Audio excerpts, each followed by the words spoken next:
오늘 우리에게 주시는 하나님의 말씀은 에스겔서 36장 24절에서 28절까지 말씀입니다. 에스겔 36장 24절에서 28절까지 말씀입니다.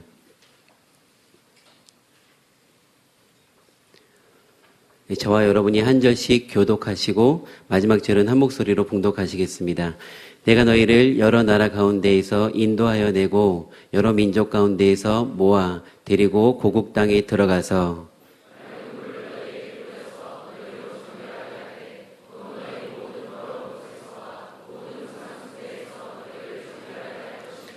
또 새 영을 너희 속에 두고 새 마음을 너희에게 주되 너희 육신에서 굳은 마음을 제거하고 부드러운 마음을 줄 것이며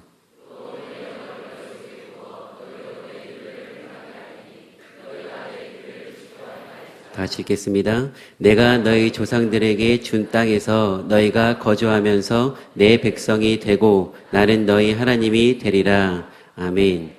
이제 담임 목사님 나오셔서 왜 새 언약의 내용이 성령인가 라는 제목으로 말씀 선포해 주시겠습니다.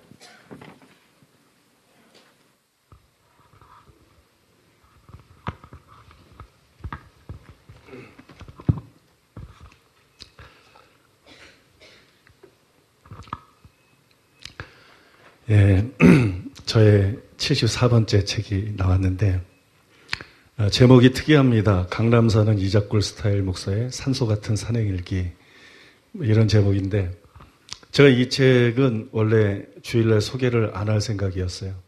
설교집이 아니기 때문에.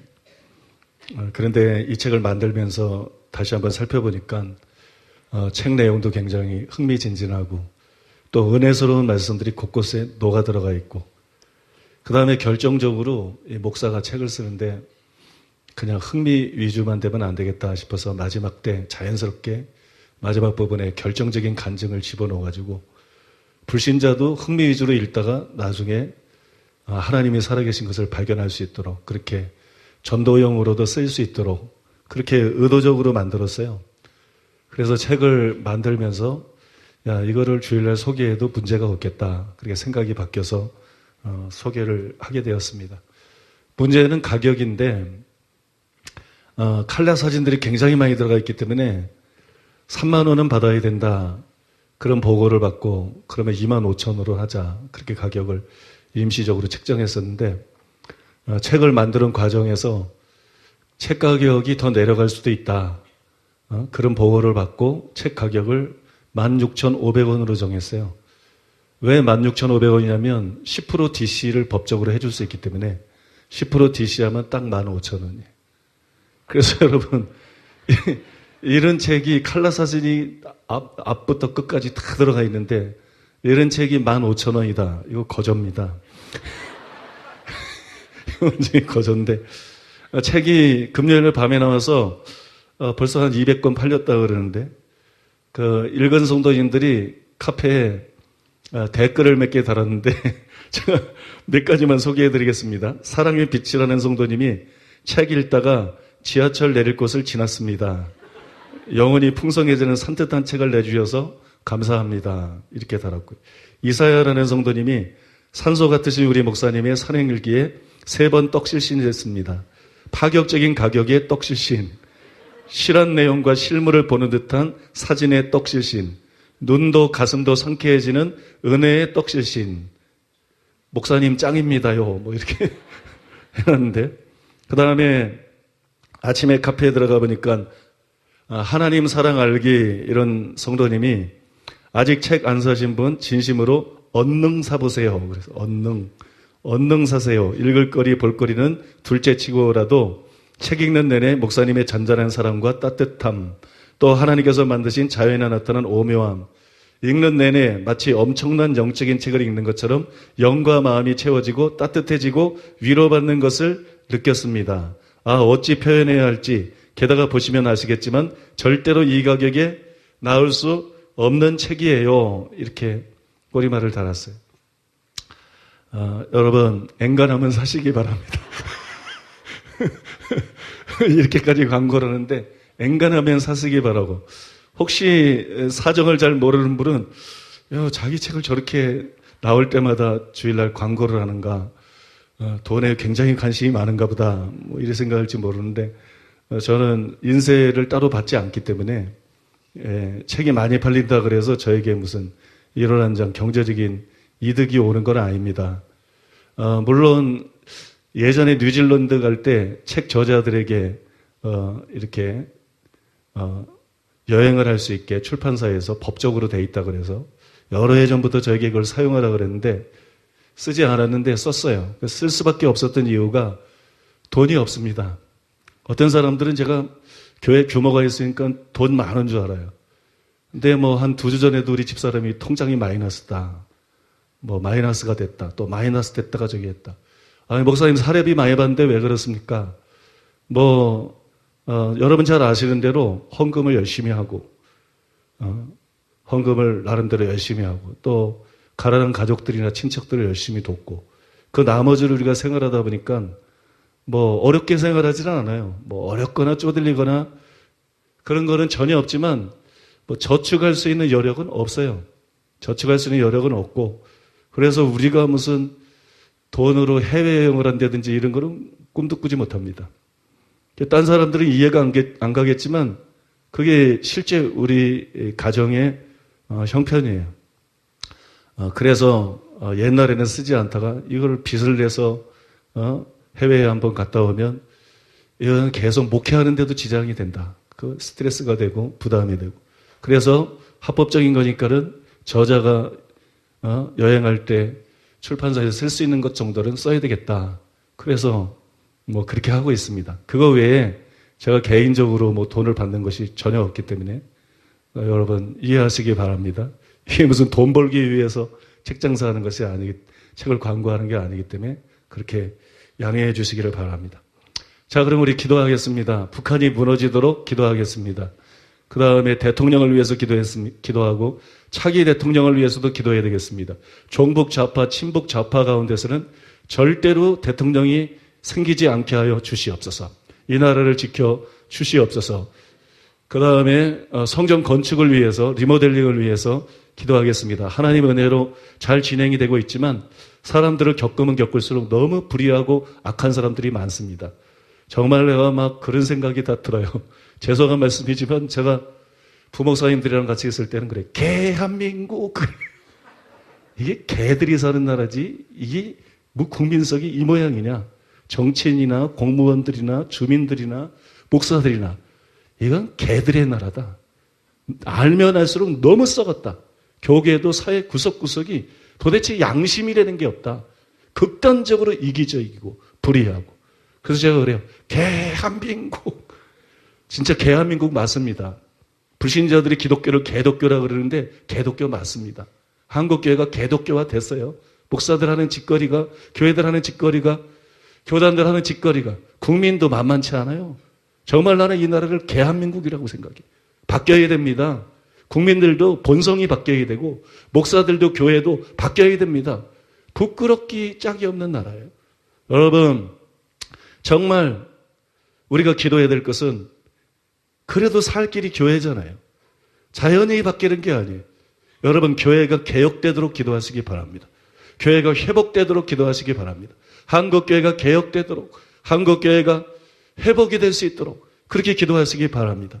그리고 합법적인 것이므로 불의한 모든 반대가 사라지고 다 공무원들의 양심이 사람이라면 그중에 예수 믿는 사람들도 많더라고. 이해가 안 가. 양심적으로 모든 일을 처리하고 그래서 기한 내에 공사가 완공이 될 수 있도록 여러분 기도하시고 다시 말씀하지만 한국교회 회복과 개혁을 위해서 그 다음에 부흥이 일어나도록 기도하시기를 바랍니다.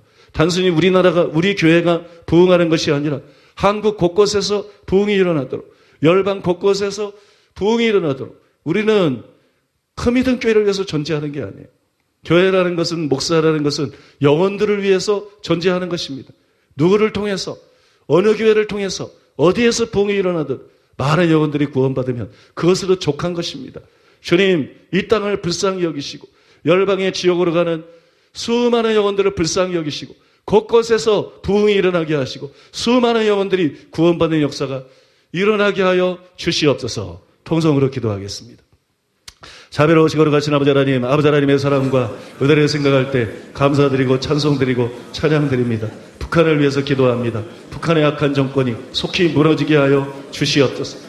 북한이 평화적인 방법으로 통일되게 하여 주시옵소서. 북한 동포들에게 자유를 주시옵소서. 해방시켜 주시옵소서. 자비로우신 아버지 하나님, 대통령을 붙잡아 주시고 대통령에게 지혜와 총명과 바른 마음을 주시고 전략을 주셔서 아버지 하나님께서 대통령으로 세운 목적을 다 이루는 대통령 될 수 있게 해주시옵소서. 마귀가 아니라 하나님께 쓰임받는 대통령 될 수 있도록 은혜 베풀어 주시옵소서. 차기 대통령도 심히 염려됩니다. 자비로우신 아버지 하나님이여, 이게 민주인사인지 빨갱인지 어중간한 자들 속에서 대통령이 나오지 않게 하여 주시옵소서. 동성애까지 지지하는 사악하고 정상적이 아닌 사람들 속에서 대통령이 나오지 않게 주시옵소서. 자비로우신 아버지 하나님, 반드시 민주적인 인사 가운데 대통령이 나오게 해주시옵소서. 생각이 바르고 판단력이 바른 사람들 속에서 대통령이 나오게 하여 주시옵소서. 자비로우시고 거룩하신 아버지 하나님, 오건동 성전 리모델링 공사를 기억하시고 아버지 하나님이여, 사람들을 겪을수록 정말 치가 떨립니다. 뭐 인간들인 것이 이 모양인지, 도대체 한국 사람들은 왜 이 모양인지 너무 악하다는 생각이 듭니다. 자비로우시고 거룩하신 아버지 하나님, 모든 방해나 모든 불의함은 다 사라지게 해주시고 하나님께서 직접 개입하시고 하나님께서 역사하셔서 지금까지 지켜주신 것처럼 끝까지 공사를 무사히 마칠 수 있도록 은혜 베풀어 주시고 함께 주시옵소서. 아버지 하나님의 여기까지 이른 것도 하나님의 은혜입니다. 에베네셀의 하나님께서 끝까지 아버지면서도 순탄하게 하시고 아버지 하나님께서 공사를 마칠 수 있도록 역사해 주시기를 간절히 바라옵고 기도하옵고 원하옵나이다. 자비로우시고 거룩하신 아버지 하나님, 이 시간에 또한 간절히 원합니다. 큰 믿음 교회에 대한 새빨간 거짓말들, 음해가 사라지게 하시고 정말 아버지 하나님이여, 조폭만도 못한 아버지 하나님이여, 목사들의 양심, 교단들의 양심이 되살아나게 하시고 자비로우시고 거룩하신 아버지 하나님, 간절히 원합니다. 교회가 부흥하게 해주시옵소서. 큰 믿음 교회가 부흥할 뿐만이 아니라 아버지 서울에서 부흥이 일어나게 하시고 대한민국에서 부흥이 일어나게 하시고 열방에서 부흥이 일어나게 하여 주시옵소서. 썩은 목사들만 있는 것은 아니지 않습니까? 잘못된 교회만 있는 것은 아니지 않습니까? 아버지께서 곳곳에서 하나님의 종들을 일으켜 주시고 곳곳에서 올바른 교회들이 일어나게 하시고 곳곳에서 부흥이 일어나게 하시고 지금도 때를 지어서 지옥으로 가고 있는 수많은 영혼들을 구원하는 역사가 일어나게 만들어 주시옵소서. 수많은 영혼들을 구원할 수 있도록 주님 은혜 베풀어 주시고 주님 역사에 주시옵소서. 주님 함께 주시옵소서.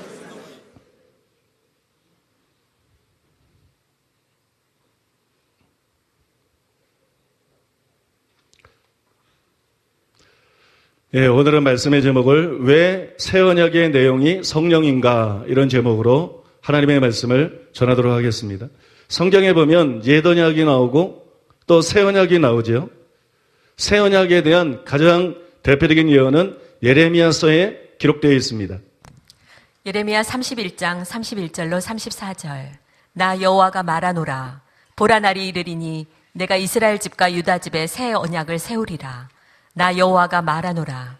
이 언약은 내가 그들의 열조의 손을 잡고 애굽 땅에서 인도하여 내던 날에 세운 것과 같지 아니할 것은 내가 그들의 남편이 되었어도 그들이 내 언약을 파하였음이니라. 나 여호와가 말하노라. 그러나 그날 후에 내가 이스라엘 집에 세울 언약은 이러하니 곧 내가 나의 법을 그들의 속에 두며 그 마음에 기록하여 나는 그들의 하나님이 되고 그들은 내 백성이 될 것이라. 그들이 다시는 각기 이웃과 형제를 가리켜 이르기를 너는 여호와를 알라 하지 아니하리니 이는 작은 자로부터 큰 자까지 다 나를 알미니라. 내가 그들의 죄악을 사하고 다시는 그 죄를 기억지 아니하리라. 여호와의 말이니라. 새 언약이라는 용어를 예레미야처럼 사용하지는 않았지만 에스겔 선지자도 새 언약에 대해서 다음과 같은 예언을 했습니다. 에스겔 36장 24절로 28절.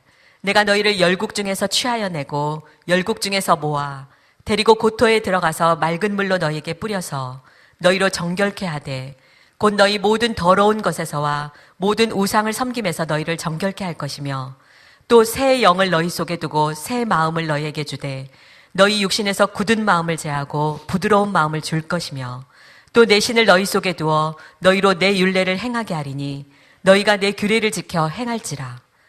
내가 너희 열조에게 준 땅에 너희가 거하여 내 백성이 되고 나는 너희 하나님이 되리라.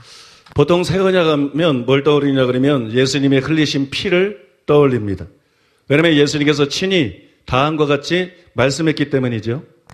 마가복음 14장 24절 이르시되 이것은 많은 사람을 위하여 흘리는 나의 피 곧 언약의 피니라. 누가복음 22장 20절 저녁 먹은 후에 잔도 그와 같이 하여 이르시되 이 잔은 내 피로 세우는 새 언약이니 곧 너희를 위하여 붓는 것이라. 고린도전서 11장 25절 식후에 또한 그와 같이 잔을 가지시고 이르시되 이 잔은 내 피로 세운 새 언약이니 이것을 행하여 마실 때마다 나를 기념하라 하셨으니. 그런데 우리가 방금 전에 읽어드린 그 에스겔 선지자의 예언에 보면 새 언약의 정점으로 피를 예언한 것이 아니라 내 신을 너희 속에 두어 너희로 내 율례를 행하게 하리니, 이걸 새 언약의 정점으로 예언을 했습니다. 그러면 왜 에스겔은 새 언약의 정점으로 예수님의 피가 아니라 성령을 예언했을까요? 이 안에 사람들을 자유케 할 수 있는, 사람들로 하여금 죄를 이기고 변화될 수 있는 그런 엄청난 진리가 숨어 있습니다. 그래서 여러분, 그 진리를 여러분들에게 설명해 드리기를 원합니다. 첫 번째로 한번 따라해 보겠습니다. 새 언약에 대한 오해, 새 언약에 대한 심각한 오해가 교계에 편만하게 퍼져 있습니다. 새 언약의 절정은 성령이에요. 그런데 새 언약 하면 앞서 말한 것처럼 대개 예수님의 피를 떠올립니다. 설교자들도, 이 설교자들까지도 피만 알고 성령의 역할에 대해서 너무 무지해요. 그래서 새 언약에 대한 커다란 오해가 생겨났습니다. 옛 언약하에서는 율법을 지켜야만 구원을 받을 수 있었지만 새 언약하에서는 복음을 믿으면 말씀대로 살지 않아도 믿음으로 구원받고 천국 간다. 이게 가짜 복음인데, 이건 비진리인데, 이건 이단 사설인데 목사들이 이 소리를 하고 있어요. 수많은 교회들 안에서 이것이 복음으로 둔갑해가지고 여러분 전파가 되고 있습니다. 이것은 성경에 나오는 바울이 전했던 복음과 분명히 다른 복음입니다. 바울은 그런 복음을 전하지 않았습니다. 성경에는 그런 복음이 나오지 않습니다. 그리고 이것은 사실이 아닙니다. 윌리엄 덤브렐은 새 언약과 새 창조라는 제목의 책에서 새 언약에 대해서 뭐라고 말했냐면 죄악의 종결을 의미한다 그래서. 새 언약은 뭐냐? 죄악을 종결시키는 것이다. 많은 목사들이 새 언약을 어떻게 해요? 죄를 사해 주는 것이다. 새 언약은 단순히 죄를 사해 주는 게 아니에요. 죄를 사해 줄 뿐만 아니라 죄악을 종결시키는 것입니다. 보라, 날이 이르리니 내가 이스라엘 집과 유다 집에 새 언약을 맺으리라. 이 언약은 내가 그들의 조상들의 손을 잡고 애굽 땅에서 인도하여 내던 날에 맺은 것과 같지 아니할 것은 내가 그들의 남편이 되었어도 그들이 내 언약을 깨트렸음이라. 여러분, 이 말씀에 어느 정도 암시가 되어 있는 것처럼 옛 언약은 죄악을 종결시키지 못했어요. 그러나 그에 반해서 새 언약은 죄악을 종결시킵니다. 이것은 예레미야와 에스겔이 예언한 새 언약의 예언에 분명하게 드러나 있습니다. 예레미야는 새 언약을 어떻게 예언했습니까? 하나님의 법을 생각과 마음에 기록하는 것이다. 그렇게 예언했습니다. 에스겔은 새 언약에 대해서 예언하기를 내 신을 너희 속에 두어 내 율례를 행하게 하리니 이렇게 예언했습니다. 에스겔은 원인을 말하고 있어요. 말씀대로 살 수 있는 비결, 원인은 성령입니다. 예레미야는 결과를 말하고 있어요. 성령이 역사하면 우리 마음과 생각에 하나님의 법이 기록이 돼서 하나님 말씀대로 살 수가 있습니다. 사람의 마음에 하나님의 법을 기록하는 분은 바울이 고린도후서 4장에서 말한 것처럼 성령이세요. 그래서 에스겔의 예언과 예레미야의 예언은 내용상으로는 동일한 것이에요. 저만 그랬을 수도 있지만 아마 그렇지는 않을 것 같습니다. 복음하면 개념이 선명하죠. 그런데 새 언약하면 왠지 개념이 모호하고 막연합니다. 알 것 같기도 하고 모를 것 같기도 하고. 그죠? 알 듯한데 모를 것 같기도 하고 뭔가 모호하고 막연한 감이 있습니다. 그래서 여러분들이 새 언약에 대해서 제대로 이해할 수 있도록 가장 기초적인 것부터 설명을 해드리겠습니다. 먼저 언약이 무엇인지부터 알아야 됩니다. 새 언약, 혹은 옛 언약, 이렇게 자꾸 언약이라는 말을 쓰는데 언약이라는 것은 무엇일까요? 언약은 단지 약속이 아닙니다. 많은 사람들이 약속을 합니다. 계약을 합니다. 이걸 언약이라고 생각하면 안 돼요. 성경에서 말하는 언약은 그 이상입니다. 언약은 단지 약속이 아니에요. 옛 언약이든 새 언약이든 이 성경에 나오는 언약의 목적은 하나님의 백성을 만드는 것입니다. 하나님의 백성을 만드는 것. 하나님의 백성을 세우는 것이 언약의 목적입니다. 그래서 옛 언약, 새 언약이 다름 아닌 구원론인 것이에요. 옛 언약은 구약시대의 구원론입니다. 새 언약은 신약시대의 구원론이에요. 언약이라고 하는 것은 하나님의 백성을 만드는 것이기 때문에 그것이 여러분 성경에 나오는 언약이에요. 그래서 여러분 출애굽기 19장 5절에 보면 세계가 다 내게 속하였나니 너희가 내 말을 잘 듣고 내 언약을 지키면 너희는 모든 민족 중에서 내 소유가 되겠고 내 백성이 된다 그런 것입니다. 내 언약을 깨트리지 않으면 그 언약으로 말미암아 내 백성이 된다. 또 여러분 새 언약에 대한 언급에 항상 따라붙는 게 뭐예요? 예레미야도 또 에스겔도 히브리서에 기록되어 있는 여러분 새 언약에 대한 말씀에 보면 항상 어떤 말씀이 따라붙냐 그러면 나는 그들의 하나님이 되고 그들은 내 백성이 되리라. 여러분 기억나시죠?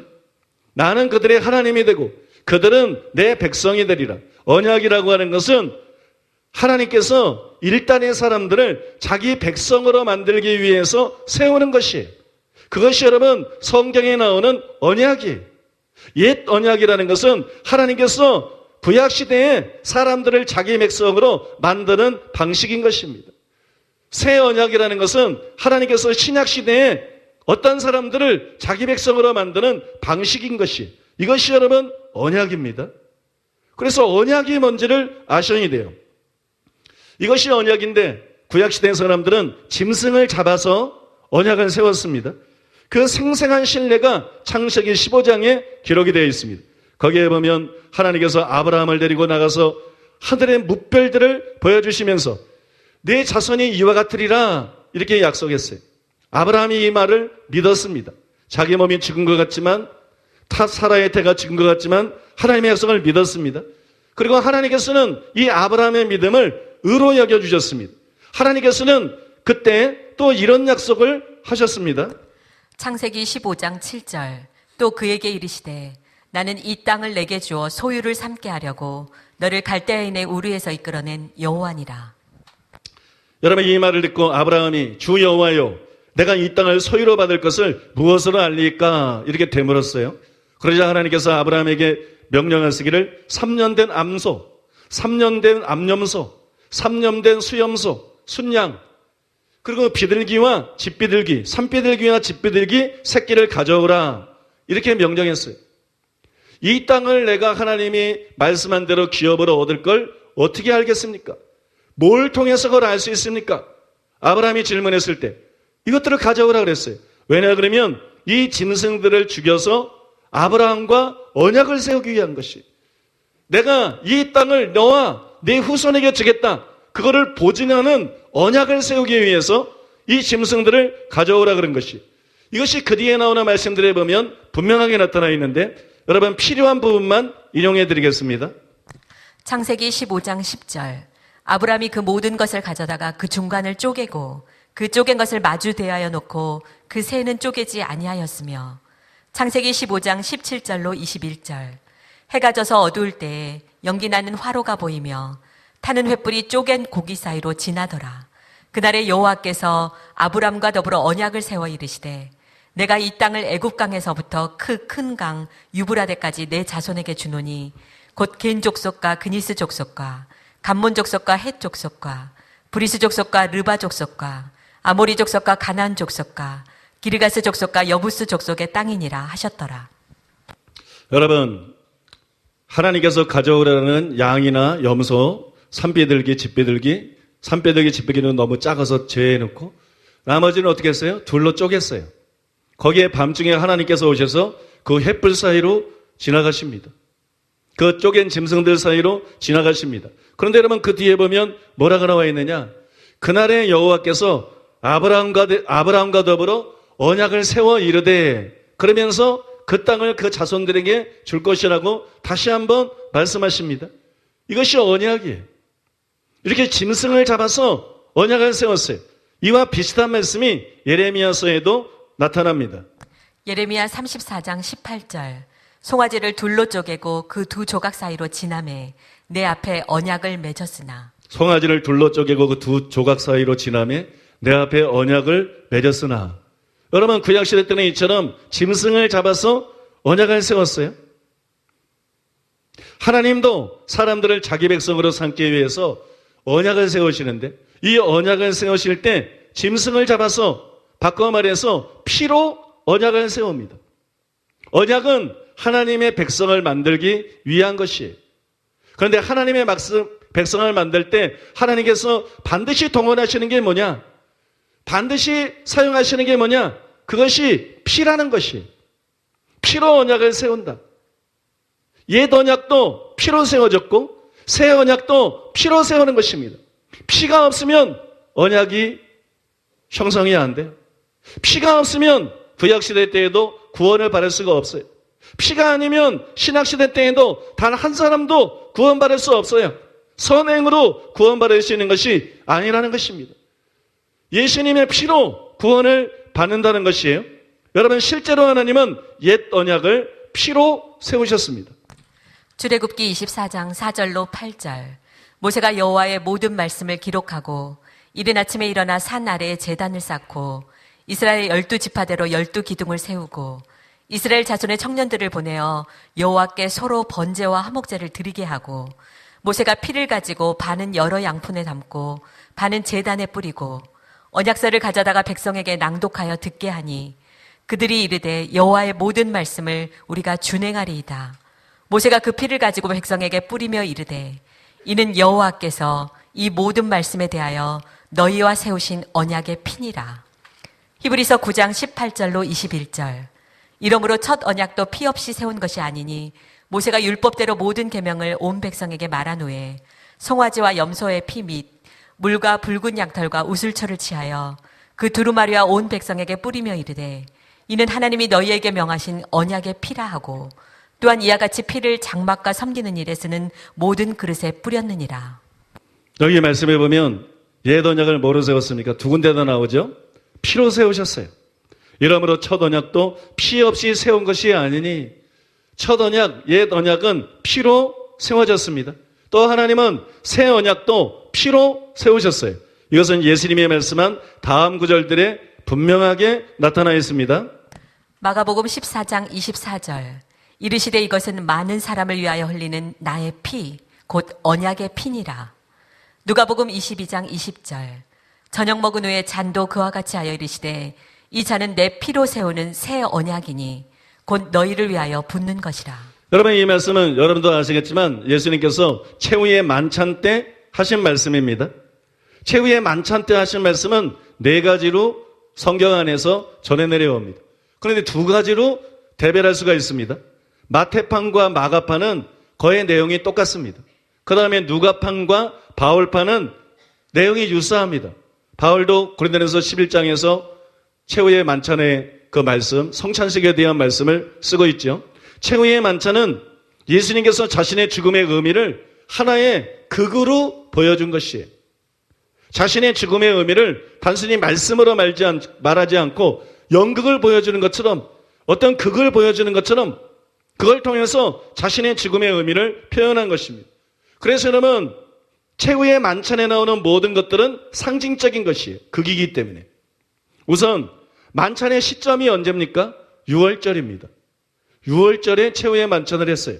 6월절은 첫 6월절인 유대교의 6월절, 출애굽을 기념하는 것이죠. 단지 그것이 아니에요. 구약은 예표이기 때문에, 구약은 그림자이기 때문에 6월절을 그렇게만 이해하면 안 됩니다. 6월절은 첫 6월절을 기념하는 것 뿐만이 아니라 그 6월절의 재현을 기대하는 절기예요. 6월절은 예수님을 상징하기 때문에 예수님 메시아가 오셔서 인류를 위해서 속죄제물에 대해서 인류를 구원하는 메시아를 고대하는 그런 여러분 절기라는 말입니다. 그러므로 이것은 다가오는 예수님의 죽음이 새 유월절의 구원, 즉 출애굽 구원의 종말론적인 성취다. 유월절 어린 양에 대한 실제적인 성취, 그 실체가 바로 예수님이시다. 그래서 유월절에 예표한 그 구원을 실제로 사람에게 갖다 주는 말은 바로 예수 그리스도이시다. 예수님의 그 죽음을 통해서 사람들에게 구원을 갖다 준다는 것을 상징하는 것입니다. 다음으로 여러분, 예수님께서 그 극에 쓴 재료들이 상징성을 띱니다. 예수님이 떡과 포도주를 사용하셨어요. 떡과 포도주가 뭐죠? 음식이에요. 그죠? 떡, 포도주, 이 음식입니다. 술 마셔도 됩니까? 안 마셔야 됩니까? 대부분 마시면 안 된다 그래요. 그 비성경적인 것이. 포도주는 술이에요. 이것은 음식입니다. 여러분, 떡과 포도주, 술 취하지 않으면 되는 것이에요. 술 취하지 않으면 되는 것이지 건강을 위해서 뭐 한 잔씩 마시는 거 그거 아무 문제 없는 것이에요. 나중에 그 문제에 대해서도 성경적으로 명백하게 설명을 할 텐데 사람의 계명을 따르지 마십시오. 성경을 제대로 해석하지 않고 목사들이 교단들이 규정들을 제 맘대로 만들어내가지고 그건 사람의 계명이지 하나님의 말씀이 아닙니다. 술 먹으면 죄인이면 예수님도 죄인인 것이에요. 예수님은 술을 마셨을 뿐만 아니라 술을 만들었어요. 여러분, 예수님에 대한 공격이 뭐였느냐? 술을 즐기는 사람이다. 그거였어요. 예수님은 술 취한 일이 없어요. 그러나 포도주를 즐기셨습니다. 세례 요한처럼 금욕적인 생활하는 것이 아니라 즐기셨어요. 여러분, 우리는 목사를 따라가면 안 돼요. 목사가 교주가 아니기 때문에 교단을 따라가면 안 돼요. 우리는 예수님을 따라가야 됩니다. 이거는 여러분 너무 깊이 은혜 받으면 안 돼요. 적당하게 성경을 이해하는 데서 멈춰야지. 큰 은혜가 부어지고 있는 것 같아요. 예수님이 떡과 포도주를 사용했는데 떡과 포도주가 뭐냐? 음식이에요. 음식은 생명을 주는 것이. 이것은 여러분 예수님께서 자신의 죽음을 통해서 생명을 주시겠다는 것입니다. 예수님이 자신의 죽음을 통해서 떡과 포도주가 생명을 주는 것처럼 여러분 사람들에게 영생을 주시겠다는 것을 상징하는 것입니다. 마지막으로 떡을 부수고 빨간 포도주를 붓는 행위를 통해서 예수님은 십자가에서의 잔인한 죽음, 고통스러운 죽음을 상징하고 있는 것이 그런 잔인하고 고통스러운 죽음을 통해서 사람들에게 영생을 주실 것을 상징적으로 말씀하고 있는 것입니다. 그럼 이것을 염두에 두고 이제 예수님께서 최후의 만찬 때 하신 말씀인 마가복음 14장 24절의 의미를 상고해 보겠습니다. 이르시되 이것은 많은 사람을 위하여 흘리는 나의 피, 곧 언약의 피라. 이 익숙해서 잘 알지만 그 의미를 사람들이 잘 몰라요. 여러분 이 말씀의 배경은 크게 두 가지입니다. 먼저 많은 사람을 위해 흘리는 나의 피. 그래서 많은 사람을 위해 흘리는 나의 피. 이 부분의 배경은 이사야 53장 10절에서 12절입니다. 여호와께서 그에게 상함을 받게 하시기를 원하사 질고를 당하게 하셨은즉 그의 영혼을 속건제물로 드리기에 이르면 그가 씨를 보게 되며 그의 날은 길 것이요 또 그의 손으로 여호와께서 기뻐하시는 뜻을 성취하리로다. 그가 자기 영혼에 수고한 것을 보고 만족하게 여길 것이라. 나의 의로운 종이 자기 지식으로 많은 사람을 의롭게 하며 또 그들의 죄악을 친히 담당하리로다. 그러므로 내가 그에게 존귀한 자와 함께 몫을 받게 하며 강한 자와 함께 탈취한 것을 나누게 하리니 이는 그가 자기 영혼을 버려 사망에 이르게 하며 범죄자 중 하나로 헤아림을 받았음이니라. 그러나 그가 많은 사람의 죄를 담당하며 범죄자를 위하여 기도하였느니라. 여기 말씀해 보면 그 영혼을 속건제물로 드리기에 이르면 나의 의로운 종이 자기 지식으로 많은 사람을 의롭게 하며 또 그들의 죄악을 친히 담당하리라. 그러나 그가 많은 사람의 죄를 담당하며 이런 말이 반복적으로 나옵니다. 예수님의 죽음, 예수님의 피는 많은 사람, 즉 인류를 위해서 대속제물이 된 죽음이라는 거예요. 그들의 죄를 용서하기 위해서 대신 형벌을 받고 대신 고통을 받은 그런 대속물로서의 죽음이라는 것을 보여주는 것입니다. 또 곧 언약의 피니라 그런 말씀이 나오는데 이 부분의 배경은 출애굽기 24장 8절입니다. 모세가 그 피를 가지고 백성에게 뿌리며 이르되 이는 여호와께서 이 모든 말씀에 대하여 너희와 세우신 언약의 피니라. 여러분, 모세가 출애굽한 이스라엘 백성들을 위해서 언약의 제사를 드렸어요. 그 다음에 그 제물의 피를 모인 회중들에게 뿌리면서 한 말이 뭐냐면 이것이 언약의 피다. 그래서 그러면 언약의 피 그러는데 이 언약의 피라는 말이 무슨 의미냐? 이 피를 힘입어서 너희가 하나님의 백성이 되었다. 그런 뜻이. 이 피를 통해서 하나님은 너희의 하나님이 되고 너희를 하나님의 백성으로 삼기로 언약을 세웠다. 바로 이것을 그 언약을 세우는 피다. 그래서 이 피를 통해서 너희가 이제는 하나님의 백성이 되었다. 그런 뜻이에요. 이처럼 이스라엘을 하나님의 백성으로 삼는 신의 언약은 피로 이루어진 것이에요. 피에 의해서 이루어진 것입니다. 그런데 예수님께서 6월절 날 최후의 만찬 때 이것은 너희를 위하여 흘리는 나의 피, 곧 언약의 피니라. 이것은 언약의 피다 그랬어요. 이 말씀이 무슨 의미예요? 예수님은 다가올 자신의 죽음을 바로 구약의 그 언약의 피에 상응하는 언약 제사로 본 것이, 나는 십자가에서 언약을 위한 새 언약의 제물로 죽는 것이다. 새 언약을 세우기 위해서 나는 십자가에서 죽는 것이다. 여러분, 예수님은 자신의 죽음을 새 언약을 세우는 제사로 보았습니다. 바로 여러분, 예수님께 십자가에서 당신의 죽음, 당신의 피를 통해서 옛 언약과 다른 옛 언약의 궁극적인 성취인 새 언약을 세우시고, 그래서 그 새 언약의 피로 말미암아 이제 수많은 사람들을 구원하시겠다는 것이, 이것이 나의 피, 곧 언약의 피니라. 이 말씀의 구체적인 의미입니다. 정리를 해서 말씀드리면 예수님은 자신의 임박한 죽음을 두 가지로 해석을 했습니다. 먼저 이사야 53장 10절에서 12절에 근거해서 대속의 제사로 이해했어요. 예수님의 죽음은 순교자의 죽음이 아니다. 예수님의 죽음은 대속의 죽음이라는 것이. 또한 여러분 출애굽기 24장 8절과 예레미야 31장 31절에 34절에 나오는 새 언약에 대한 말씀에 근거해서 자신의 죽음을 새 언약의 제사로 이해를 했습니다. 예수님은 대속의 제사를 통해서 우리의 죄를 사해 주십니다. 하나님 앞에서 우리를 의롭다 함을 받게 하시고 하나님과 우리의 관계를 회복시켜 주십니다. 그 다음에 예수님은 새 언약의 제사를 통해서 우리를 새로 만드십니다. 우리를 새로운 피조물로 만드십니다. 우리를 새로운 사람으로 만드십니다. 그래서 하나님의 백성이 되게 하십니다.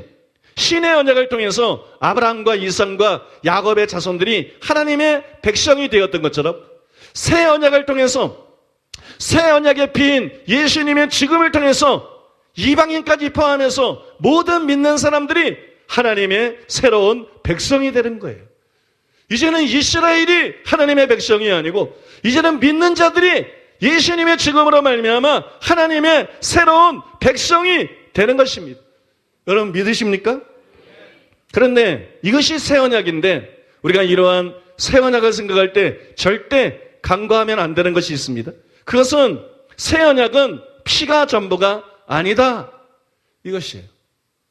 새 언약은 피로 세운 것이에요. 옛 언약도 피로 세웁니다. 새 언약도 피로 세웁니다. 그러나 옛 언약도 피가 전부가 아니었어요. 또 계명들이 주어졌어요. 여러분 마찬가지로 새 언약도 피가 중요하지만 피가 전부가 아닙니다. 새 언약에는 피 외에도 에스겔에 예언한 성령이 포함되어 있습니다. 믿습니까? 즉 피와 성령 이 두 가지가 새 언약의 내용이라는 것이, 예수님의 피는 우리의 죄를 사합니다. 새 언약의 피, 예수님의 피는 우리의 죄를 사해요. 이것이 구원의 전부가 아니라는 것이에요. 구원받은 사람은 단순히 예수 믿고 제사함 받아 천국 가는 이런 구원은 없다는 것이에요. 이것이 여러분 단지 구원이 아니라는 것이, 예수님의 피는 우리 죄를 사합니다. 그리고 새 언약의 또 다른 요소인 성령님은 우리의 마음과 생각에 하나님의 법을 기록합니다. 죄를 이기게 만듭니다. 하나님의 말씀대로 살게 만듭니다. 여러분 새 언약의 피만 있고 내가 이 사람들을 내 백성으로 만들겠다 이렇게 말한 것이 아니에요. 새 언약에 대한 여러분 이사야나 예레미야나 히브리서 8장 10장에 나오는 여러분 기록들을 보면 새 언약의 피로 죄를 사하는 것뿐만이 아니라 여러분 하나님의 성령을 통해서 우리의 마음과 생각에 하나님의 법이 길어가는 것을 말하고 그래서 하나님의 말씀대로 사는 것을 말하고 난 다음에 나는 그들의 하나님이 되고 피로 제사함 받았을 뿐만 아니라 성령으로 변화되어 하나님의 말씀대로 사는 자들 그들을 가리키면서 나는 교회에 다니는 사람이 하나님이 아니다. 나는 목사나 장로, 기독교인들의 하나님이 아니다. 나는 바로 새 언약을 통해서 지사함 받을 뿐만 아니라 새로운 피조물인 이 사람들만의 하나님이다. 그리고 그들은 나의 백성이 되리라. 목사들이 다 천국 가는 것 아니요. 장로들이 다 천국 가는 것 아니요. 믿는 자들이 다 천국 가는 것 아니요.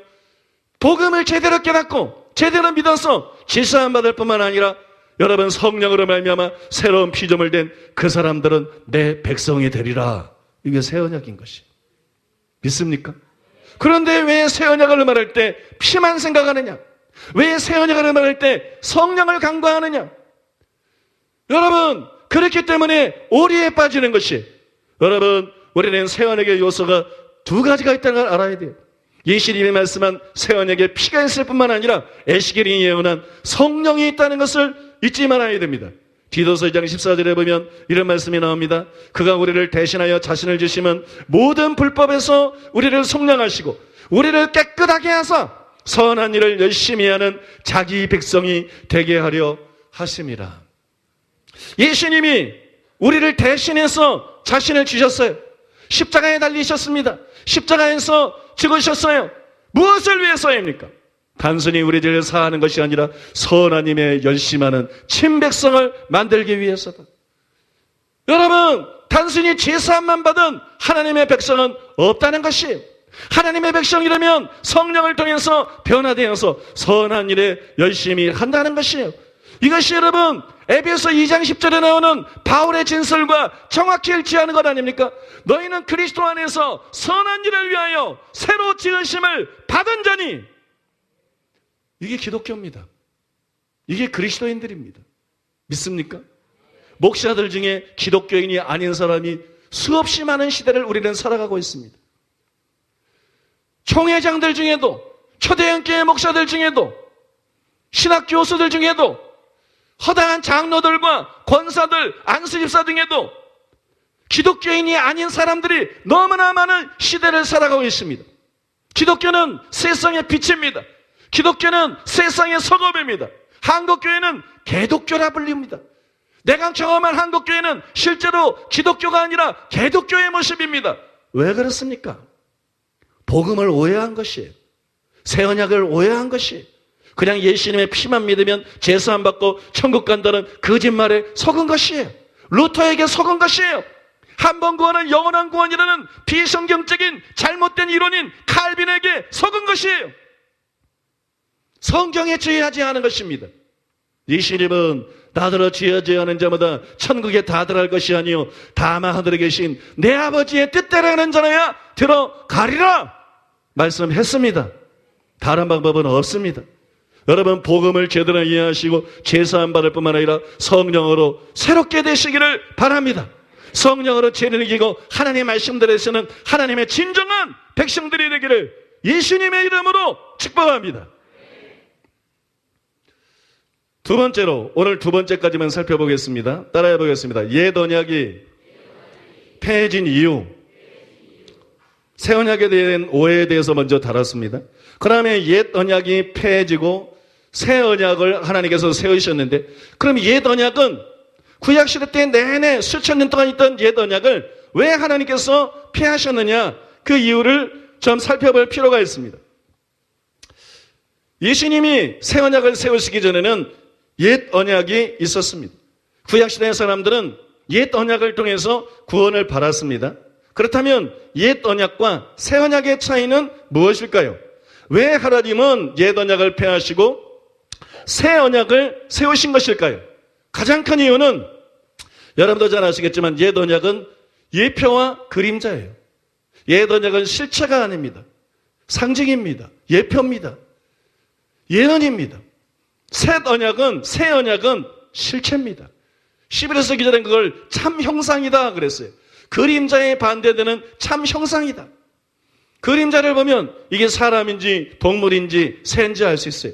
그 그림자가 사람은 아니에요. 새는 아니에요. 여러분, 구약의 옛 언약, 양이 구원자는 아닙니다. 어린 양이 메시아는 아니에요. 이거는 예수님에 대한 그림자지요. 믿습니까? 그래서 여러분, 옛 언약은 상징이고 그림자고, 여러분 새 언약은 실체이기 때문에 때가 되면 여러분 옛 언약은 폐해질 수밖에 없는 거예요. 예수님이 오시기 전에는, 실체가 오시기 전에는 여러분 그것이 용인이 되었지만, 실체가 오고 나면 이제 그것은 필요가 없기 때문에 폐해지는 것입니다. 또 하나의 이유는 옛 언약의 무능 때문입니다. 히브리서 7장 19절. 전에 있던 계명은 연약하고 무익함으로 패하고 율법은 아무것도 온전하게 못할지라. 전에 있던 계명은 연약하고 무익함으로 패하고, 전에 있던 계명, 이게 옛 언약인데 옛 언약을 왜 패했느냐? 옛 언약은 연약해요. 힘이 없어요. 능력이 없어요. 옛 언약은 선한 것이에요. 좋은 것입니다.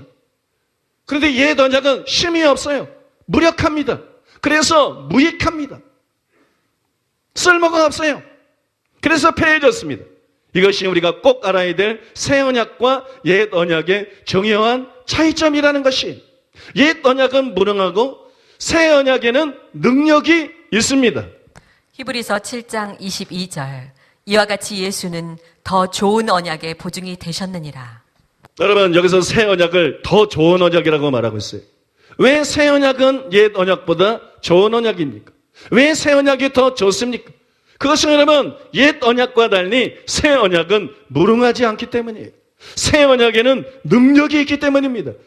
그래서 여러분, 양용희 교수님은 이 구절에 대해서 이렇게 해석을 했습니다. 여기서 언약은 더 나은 것으로 규정되는데, 이는 이 언약이 그 능력에 있어서 다른 언약을 능가하기 때문이다. 이렇게 쓰고 있어요. 이처럼 여러분, 옛 언약은 연약하고 새 언약에는 능력이 있습니다. 그러면 왜 옛 언약은 무능할까요?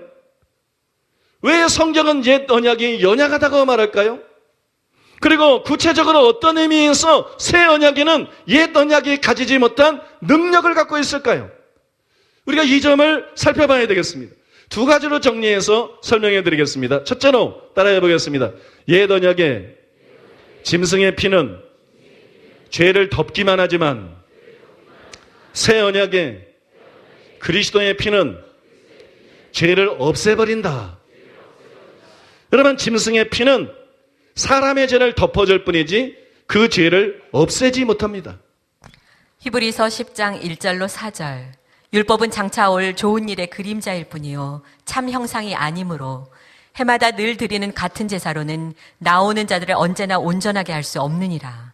그렇지 아니하면 섬기는 자들이 단번에 정결하게 되어 다시 죄를 깨닫는 일이 없으리니 어찌 제사 드리는 일을 그치지 아니하였으리요. 그러나 이 제사들에는 해마다 죄를 기억하게 하는 것이 있나니 이는 황소와 염소의 피가 능히 죄를 없이 하지 못함이라. 이것이 레위적 제사의 한계입니다. 물론 레위적인 제물들도 육체를 정결하게 할 수는 있어요. 히브리서 9장 13절. 염소와 황소의 피와 및 암송아지의 죄를 부정한 자에게 뿌려 그 육체를 정결하게 하여 거룩하게 하거든. 저는 구약 성경에 보면 육체 부정타는 얘기들이 많이 나오죠. 그 다음에 여기 염소와 황소의 피가 무슨 일을 합니까? 그 육체를 정결하게 하여 거룩하게 한다. 여러분, 레위적 제사의 제물들이 육체를 정결케 할 수는 있습니다. 그러나 할 수 없는 일이 있어요. 그것은 양심을 정결하게 하지 못합니다. 마음을 정결하게 하지 못합니다. 그래서 죄의식을 제거하지도 못합니다. 따라서 그 제물들은 믿는 자들을 결코 완전하게 할 수가 없습니다. 히브리서 7장 11절. 레위 계통의 제사 직분으로 말미암아 온전함을 얻을 수 있었으면 백성이 그 아래에서 율법을 받았으니 어찌하여 아론의 반차를 따르지 않고 멜기세덱의 반차를 따르는 다른 한 제사장을 세울 필요가 있느냐. 히브리서 9장 9절로 10절. 이 장막은 현재까지의 비유니 이에 따라 드리는 예물과 제사는 섬기는 자를 그 양심상 온전하게 할 수 없나니 이런 것은 먹고 마시는 것과 여러 가지 씻는 것과 함께 육체의 예법일 뿐이며 개혁할 때까지 맡겨둔 것이니라. 레위 계통의 제사 직분으로 말미암아 온전함을 얻을 수가 없었다. 그 양심상 온전하게 할 수가 없나니. 이게 무슨 말이에요? 레위적 제물들은 육체를 씻을 수는 있었지만 양심을 씻을 수 없었어요. 그래서 그 양심을 죄의식에서 완전히 자유하게 할 수가 없었어요. 그 죄를 완전히 제거할 수가 없었어요. 이것이 여러분 레위적 제사 제물의 한계입니다.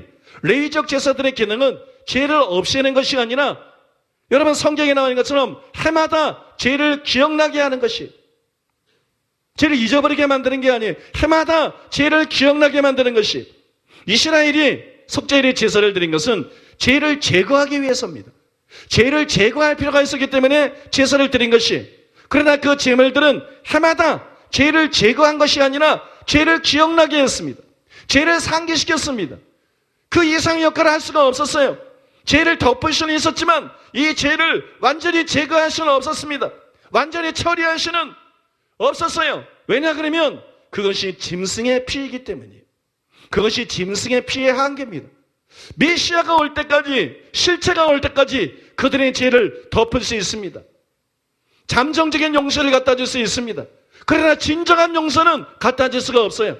예수님의 피만이 사람의 죄를 사할 수가 있습니다. 그러면 왜 짐승의 피는 그 역할을 못하느냐?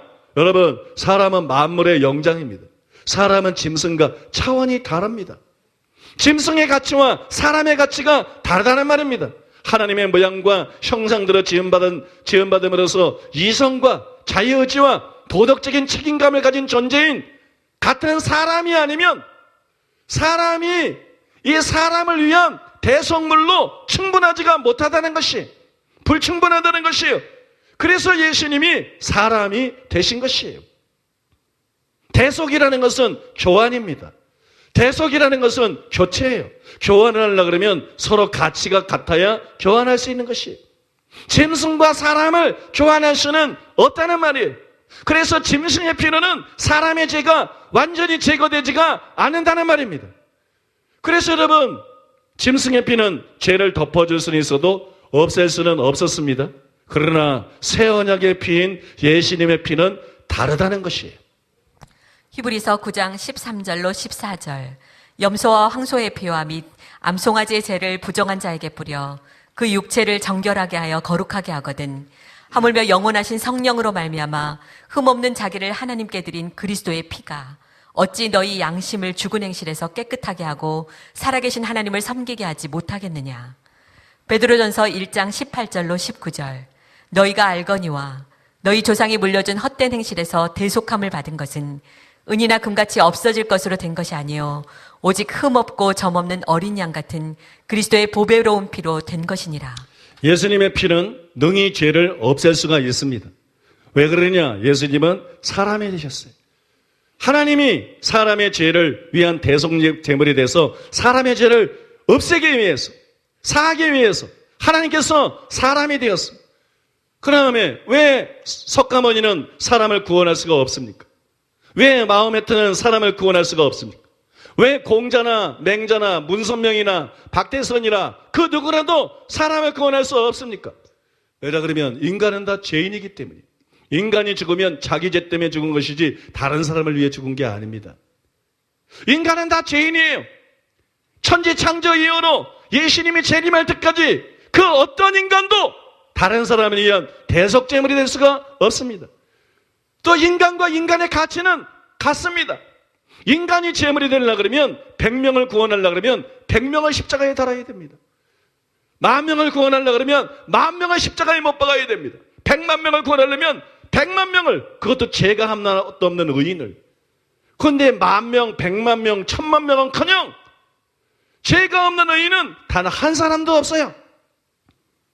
그래서 하나님이 인간이 되신 것입니다. 예수님이 인간으로 태어나신 것입니다. 예수님은 죄가 없는 유일한 인간이십니다. 믿습니까?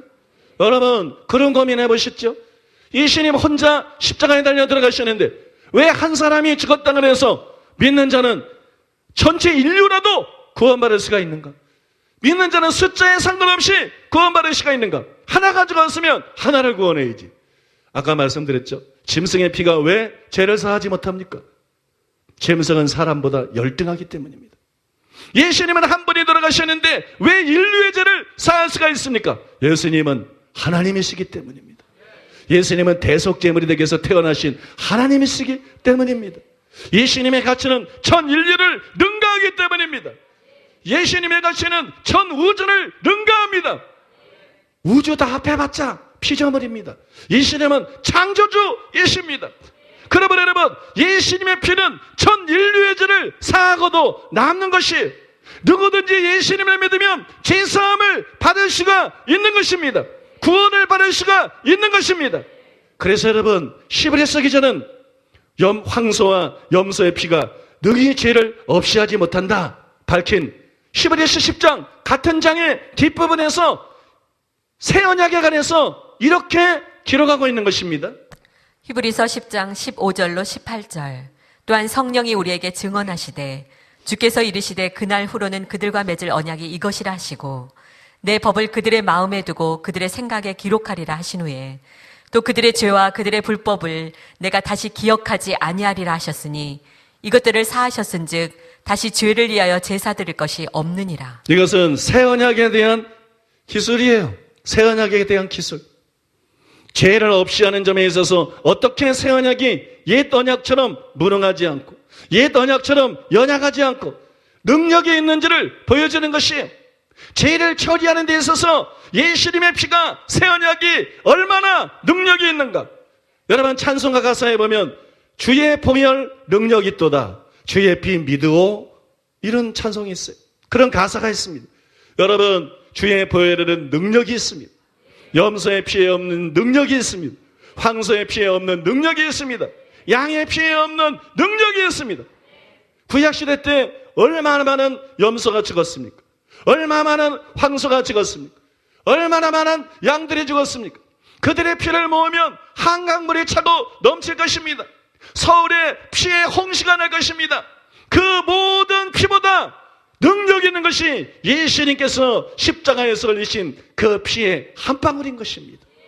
그 모든 피를 능가하는 것이 예수님의 보혈이에요. 예수님의 피에는 능력이 있습니다. 예수님이 한 번 죽자 수천 년 동안 죽어왔던 송화, 양과 염소가 죽을 필요가 없습니다. 다 이루었다. 그거로 족하기 때문이에요. 믿습니까? 예수님의 피는 그와 같이 엄청난 능력을 가지고 있습니다. 예수님의 피는 육체만 정결하게 하는 게 아닙니다. 예수님의 피는 능히 죄를 없애고 양심을 깨끗하게 만들어줍니다. 우리를 죄의식에서 완전히 자유케 해주십니다. 우리를 완전히 죄를 짓지 않은 자로 만들어주십니다. 여러분, 그 능력을 믿으시기 바랍니다. 그 능력을, 피의 능력을 믿으시기 바랍니다. 요한계시록 12장 10절로 11절. 우리 형제들을 참소하던 자, 곧 우리 하나님 앞에서 밤낮 참소하던 자가 쫓겨났고 또 우리 형제들이 어린 양의 피와 자기들이 증언하는 말씀으로써 그를 이겼으니. 여러분, 이 말씀을 보면 우리의 대적이 누구예요? 참소하는 자예요. 마귀의 무기가 뭐예요? 참소하는 거예요. 사람은 죄인이기 때문에 참소하는 거예요. 죄를 짓게 유혹해놓고 나서는 그 다음에 참소해서 절망하고 좌절해서 허물어지게 만드는 것입니다. 무너지게 만드는 것입니다. 포기하게 만드는 것입니다. 그런데 여러분, 이 참소하는 자를 성도들이 무엇으로 이겼습니까? 어린 양의 피로 이긴다고 말씀하고 있습니다. 왜냐하면 어린 양의 피는 죄를 없애버리기 때문이에요. 어린 양의 피는 우리의 양심을 깨끗하게 만들어버리기 때문이에요. 어린 양의 피는 죄의식에서 우리를 자유하게 만들어줍니다. 바울이 말한 것처럼 어린 양의 피는 의의 호심경이 되고 의의 흉패가 되어줍니다. 믿습니까? 이 어린 양의 피를 믿으시기 바랍니다. 이 어린 양의 피를 믿어야 참소하는 자인 원수 마귀를 이깁니다. 여러분들이 아무리 결심하더라도 여러분은 때때로 쓰러집니다. 여러분은 때때로 넘어집니다. 여러분은 때때로 죄를 짓습니다. 죄 없다 하면 거짓말하는 자라 그랬습니다. 그러나 죄를 지으면 우리에게는 대언자가 있다고 말합니다. 우리에게 대언자가 있다.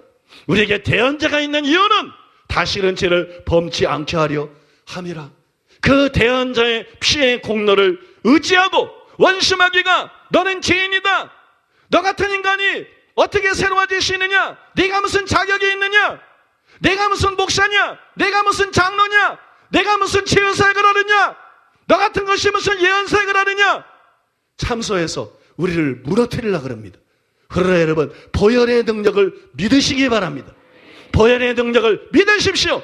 보혈의 능력으로 사단을 이길 수 있습니다. 참소자를 이길 수 있습니다. 다시 일어날 수 있습니다. 다시 시작할 수 있습니다. 그래서 여러분, 결국은 죄에서 승리하는 자가 될 수 있는 것입니다. 보혈의 능력을 믿고 의지하는 여러분 되시기를 바랍니다. 두 번째로 따라해 보겠습니다. 옛 언약의 계명은 명령만 하지만 새 언약의 성령님은 죄를 이기고 말씀대로 살 수 있는 능력을 준다. 언약이라고 하는 것은 하나님께서 일단의 사람들을 백성으로 삼으시고 그들의 하나님이 되어주시겠다는 약속이에요. 그게 언약이에요. 언약. 약속에는 내용이 있는 거예요. 새 언약의 내용은 무엇인가? 옛 언약의 내용은 무엇인가? 내가 너희의 하나님이 되어주겠다. 너희를 내 백성으로 만들어주겠다. 그래서 내가 너희를 보호하고 너희를 인도하고 너희에게 복을 주고 너희를 구원하겠다. 내가 너희에게 하나님 노릇을 해주겠다. 나는 너희를 고와 같이 버려두지 않겠다. 이것이 여러분 언약의 내용인 것입니다. 이것이 여러분 옛 언약이고 이것이 여러분 새 언약인 것입니다. 그러므로 옛 언약과 새 언약은 모두 사람을 구원하기 위한 것이에요. 옛 언약에 생긴 것, 새 언약에 생긴 것은 사람에게 구원이 필요하기 때문이에요. 사람은 구원을 필요합니다. 돈만 벌면 되는 게 아닙니다. 결혼만 잘하면 되는 게 아닙니다.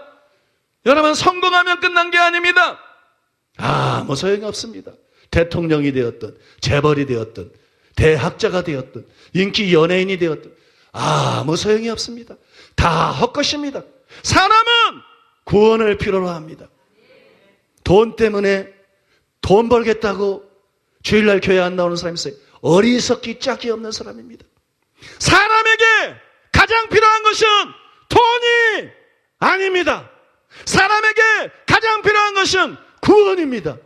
사람은 죽으면 지옥에 던져질 것이기 때문입니다. 돈이 구해질 수가 없기 때문입니다. 그 전에 구원 받아야 되기 때문이에요. 인간에게는 구원이 필요합니다. 왜냐하면 아담이 타락했기 때문이에요. 그 결과 인류에게 두 가지 문제가 발생했습니다. 하나는 죄에 대해서 책임을 져야 하는 죄책이요. 다른 하나는 하나님 앞에 순종할 수 없는 내적인 부패입니다. 구원은 마태복음 1장 21절에 하는 것처럼 죄에서의 구원이에요. 따라서 구원은 두 가지를 필요로 합니다. 하나는 죄책을 해결할 죄사함이 필요한 거예요. 죄책을 해결할 죄사함. 그러면 여러분, 다른 하나는 내적 부패를 해결할 죄를 이길 수 있는 힘이 필요한 것입니다. 능력이 필요한 것입니다. 그것이 구원입니다. 죄책을 해결할 죄사함. 선을 행한다고 구원받는 게 아니에요. 죄사함을 받아야 되는 거예요. 선행으로 구원받을 수 없는 것이에요. 죄책을 해결할 죄사함, 내적 부패를 해결할 죄를 이기시는 힘, 이 두 가지가 필요하고 이 두 가지를 통해서 구원이 이루어지는 거예요. 그래서 여러분, 새 언약은 다름 아닌 이 두 가지를 제공하기 위한 것입니다. 이 중에 우리는 짐승의 피와 달리 새 언약의 피는 능히 죄를 없앨 수가 있다. 새 언약은 죄를 처리할 수 있는 능력을 갖고 있다. 그걸 방금 전에 확인했습니다. 그렇다면 죄에서 자유롭게 하는 것은 어떨까요? 과연 새 언약이 죄책뿐만이 아니라 내적 부패에 대해서도 옛 언약과 달리 능력이 있을까요? 그것을 여러분들에게 설명해 드리겠습니다. 히브리서 7장 18절로 19절. 전에 있던 계명은 연약하고 무익함으로 패하고 율법은 아무것도 온전하게 못할지라. 이에 더 좋은 소망이 생기니 이것으로 우리가 하나님께 가까이 가느니라. 여러분, 여기에 보면 전에 있던 계명이라는 말이 나오는데 옛 언약을 가리키는 것입니다. 옛 언약은 두 부분으로 구성이 되어 있습니다. 피와 법입니다. 율법에 제사법이 나오는데 하나님께 피를 드리는 것이, 그리고 십계명, 즉 법을 주어서 지키게 했습니다. 요약하면 옛 언약은 두 가지로 구성이 되어 있는데 피와 법입니다. 그런데 단지 계명들로 이루어진 의문이라 그랬죠. 의문, 글자 나부랭이라는 것이에요. 글자 나부랭이. 여러분, 의문, 단지 계명들로 이루어진 의문에 불과한 십계명은 힘이 없어요. 연약합니다. 십계명은 사람을 변화시키지 못합니다. 십계명은 사람을 죄에서 자유하게 만들 수가 없습니다. 그래서 하나님께서 피하셨습니다. 그 후에 하나님께서 새 언약을 세우셨는데 무능한 계명 대신에 그 자리에 성령을 대체해서 넣으신 것이에요. 뭐 하지 마라, 뭐 하라 그러면서도 하지 않을 수 있는 힘을 주지 않는 십계명 율법. 뭐는 하라 그러면서도 할 수 있는 능력은 전혀 제공하지 않는 연약한 율법. 그거를 패해버리시고 그 자리에 성령을 집어넣으신 것입니다. 여러분 믿습니까? 그래서 신약 성경에 보면 율법을 지켜라 이렇게 나오는 게 아니라 성령을 쫓아 행하라. 그러면 율법의 요구가 이루어진다.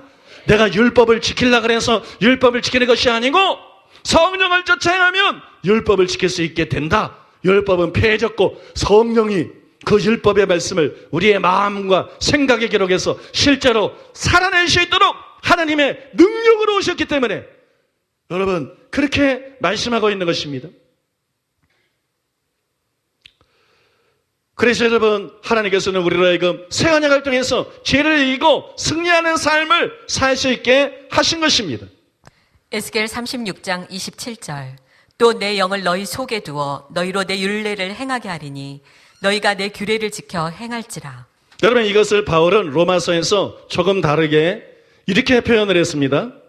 로마서 6장 4절 그러므로 우리가 그의 죽으심과 합하여 세례를 받음으로 그와 함께 장사되었나니 이는 아버지의 영광으로 말미암아 그리스도를 죽은 자 가운데서 살리심과 같이 우리로 또한 새 생명 가운데서 행하게 하려 함이라. 예수님을 죽은 자 가운데서 무엇이 살렸느냐? 아버지의 영광이 살렸다고 말씀합니다. 아버지의 영광이 예수님을 죽은 자 가운데서 살리셨어요. 그런데 바울은 다른 곳에서 예수님을 다시 살리신 동인을 하나님의 영이라고 증거합니다. 로마서 8장 11절 예수를 죽은 자 가운데서 살리신 이의 영이 너희 안에 거하시면 그리스도 예수를 죽은 자 가운데서 살리신 이가 너희 안에 거하시는 그의 영으로 말미암아 너희 죽을 몸도 살리시리라. 이 두 구절을 비교해 보면 하나님을 예수님을 살리신 하나님의 영광이 성령님을 의미한다는 것을 알 수가 있습니다. 예수님을 누가 살렸느냐? 성령님이 살린 것이. 그런데 이 성령님은 어떤 분이냐? 너무나 많은 사람들이 에스겔의 예언을 합니다. 성령이 우리 안에 거한다. 그런데 성령님을 몰라요. 성령님을 성경의 의도대로 제대로 이해하지 못해서 죄에서 자유케 되지를 못합니다. 여러분 새 언약은 율법 대신에 성령을 우리에게 줍니다. 그런데 이 성령 믿으면 우리 안에 들어와서 거하시고 우리 안에서 운행하시는 이 성령은 어떤 분입니까?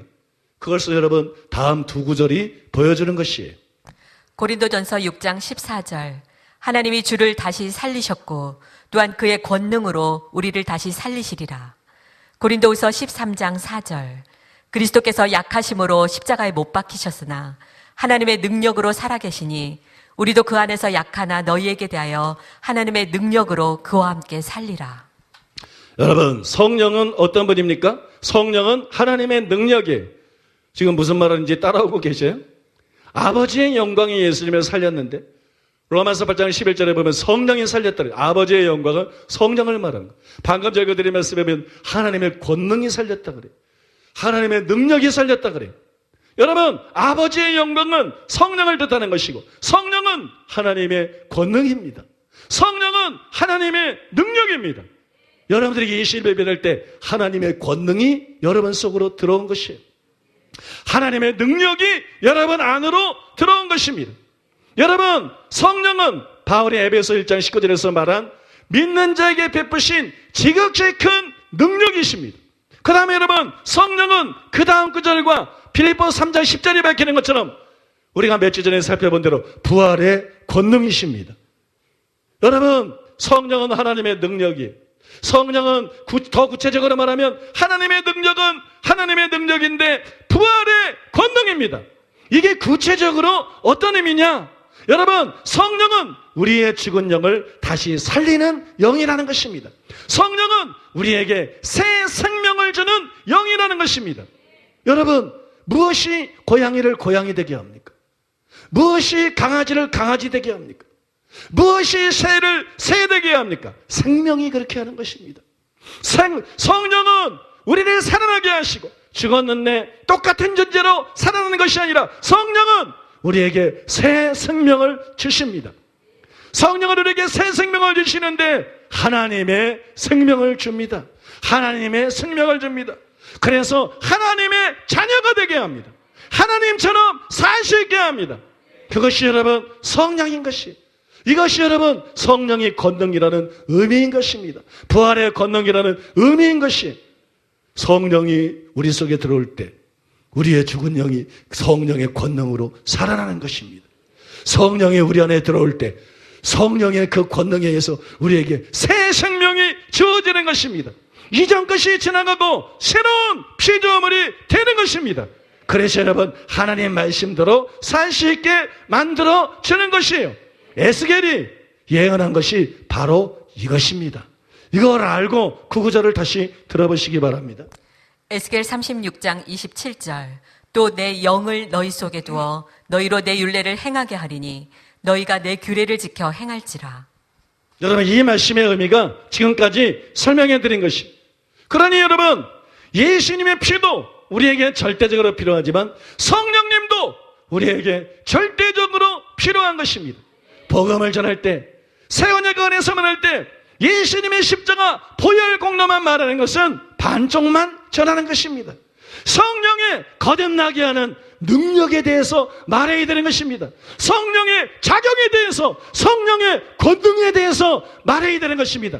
그거를 믿고 의지하게 만들어야 되는 거예요. 예수님을 믿는다는 것은 두 가지를 믿는 것입니다. 십자가에서 흘리신 예수님의 피의 능력을 믿는 것입니다. 그 다음에 우리 속에 들어온 성령의 권능을 믿는 것입니다. 이것이 예수님을 믿는 믿음입니다. 그리고 이런 믿음을 가진 사람이 하나님의 백성이 되는 것입니다. 선을 행하는 하나님의 백성이 돼서 영생을 누리게 되는 것입니다. 여러분 성령님이 이렇게 우리에게 필요한데 성령님이 언제 우리에게 주어집니까? 예수님을 믿을 때 주어지는 것입니다. 요한복음 7장 37절로 39절. 명절 끝날 곧 큰 날에 예수께서 서서 외쳐 이르시되 누구든지 목마르거든 내게로 와서 마시라. 나를 믿는 자는 성경의 이름과 같이 그 배에서 생수의 강이 흘러나오리라 하시니 이는 그를 믿는 자들이 받을 성령을 가르쳐 말씀하신 것이라. 갈라디아서 3장 2절 5절. 내가 너희에게서 다만 이것을 알려 하노니 너희가 성령을 받은 것이 율법의 행위로냐 혹은 듣고 믿음으로냐. 너희에게 성령을 주시고 너희 가운데서 능력을 행하시는 이의 일이 율법의 행위에서냐 혹은 듣고 믿음에서냐. 여러분 성령은 믿을 때 주어지는 것이에요. 나중에 기도할 때 주어지는 게 아니에요. 예수를 처음 믿는 순간에 주어지는 것입니다. 그런데 많은 사람들이 예수를 믿지만 성령을 받지 못했어요. 예수를 믿는데 성령을 받지 못한 목사가 수없이 많습니다. 예수를 믿는데 성령을 받지 못한 중직자들, 신자들이 수없이 많습니다. 왜? 가짜 복음을 들었어요. 성경에 바울을 통해서 계시된 진정한 복음을 듣지 못했습니다. 아브라함 복음 진리를 제대로 이해하고 아브라함이 죽은 자를 달리 살리시며 없는 것을 있는 것 같이 부르시는 하나님을 믿는 그것이 믿음이고, 아브라함과 동일한 믿음으로 우리가 의롭다 안 받는다는 것이 바울의 증거요 성경의 명백한 진리인데 그냥 예수님의 피만 믿는 것입니다. 그냥 제사만 받다고 믿는 것입니다. 그리고 자기가 구원받았다고 생각하는 것입니다. 그리고 목사가 돼서 그걸 가르치고 자기도 지옥 가고 신자들도 지옥에 이끄는 것입니다. 사랑하는 여러분, 그래서 다이아몬드 복음을 계속 전하는 거예요. 믿는다고 믿는 자가 아니라는 거예요. 주여 주여 다닌다고 교회 다닌다고 다 하나님의 백성이 아니라는 것입니다. 먼저 진리를 알지니 진리가 너희를 자유케 하리라. 복음이 무엇인지, 성경이 말하는 바울이 계시한 그 복음이 무엇인지 그걸 제대로 이해해야 되는 것입니다. 복음을 제대로 이해하면 예수님의 피를 믿을 뿐만 아니라 성령을 믿어야 되는 것이 나오는 것이, 아브라함이 죽은 자를 다시 살리는 하나님의 능력을 믿었는데 예수님을 죽은 자 가운데서 다시 살리신 것은 바로 성령님인 것입니다. 여러분, 그러므로 우리를 변화시키는 성령의 능력을 믿는 것이 아브라함처럼 믿는 것입니다. 아브라함이 믿음으로 의롭다 받는 것처럼 우리도 믿음으로 의롭다 받을 수 있는 비결이라는 것이에요. 여러분이 믿었는데 성령을 받지 못했다면, 여러분이 믿었는데 죽은 영이 살아나지 않았다면, 여러분이 믿었는데 여전히 옛 사람이요 새 생명이 없다면, 옛 생명만 여러분 속에서 꿈틀거리고 있다면 여러분은 진리를 제대로 모르고 있는 것입니다. 여러분은 믿음이 무엇인지를 모르는 것입니다. 여러분은 광신자적으로 믿고 있는 것입니다. 아무것도 모르면서. 사랑하는 여러분, 그러나 여러분들이 지속되는 설교를 통해서 성경의 복음이 무엇인지를 제대로 알고 믿음이라는 것이 무엇인지, 믿는다는 것이 구체적으로 무엇을 믿어야 되는 것인지 분명히 알고 그거를 믿습니다. 그러면 성령이 여러분에게 임하십니다. 성령이 여러분 속으로 들어오십니다. 성령이 부활의 영이 돼서 여러분의 죽은 영을 다시 살려주십니다. 그리고 성령이 여러분들에게 새 생명을 주십니다. 새로운 삶을 살 수 있게 하십니다.